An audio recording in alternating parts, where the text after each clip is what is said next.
Knowledge is power. So K is for knowledge. If you're wanting to be in a relationship or you're wanting to be married, then get knowledge of what it's going to be like to be in those seasons. To go blindly into a relationship or marriage would be what Proverbs would probably call foolishness. Because you cannot bring your single self into a married relationship. You will still be you, of course you will. And many of the characteristics that God has given you that make you you will remain with you in your marriage. And many of them will be the things that your husband or wife loves about you. But what you can't do is bring your single living or your single attitudes, if you like, into marriage. So if you are unsure what that means, what it means to be married, if you didn't have an example around you growing up, if you came from a single parent home or a foster home or something like that where it wasn't to, mum and dad and siblings or mum and dad and you don't have an example of what that's like, then I suggest you get around people who are married, people who are in relationships, read articles, read books, listen to podcasts. So a selfless plug there.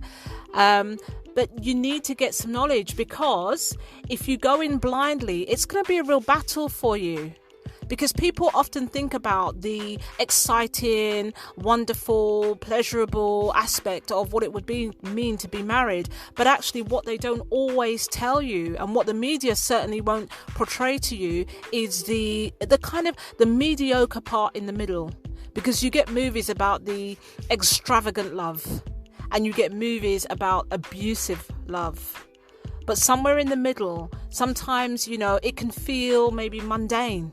Because, same thing day in, day out. Or it could be that you're looking for structure and order and your marriage doesn't offer you that.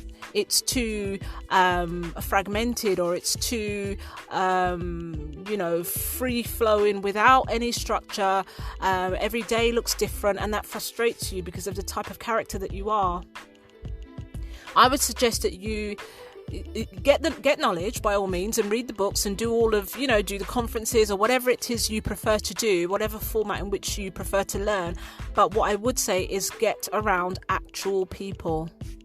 Pray that God would show you somebody who get around you, somebody who could mentor you, somebody who can open their doors to you and show you what married life looks like. Now, of course, every single marriage is unique and individual, but there are common threads that run throughout all marriages, or they should.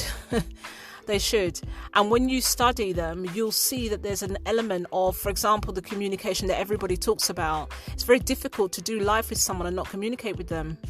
It's very easy to do life with someone and communicate only the facts with them. So just giving them information as opposed to how you feel about something. And that can very easily happen, but it doesn't make for a very successful marriage, if you like, because you're living like lodgers. And if that's your vision for your marriage, then, by all means, you may not need to know any more than what you feel you know already.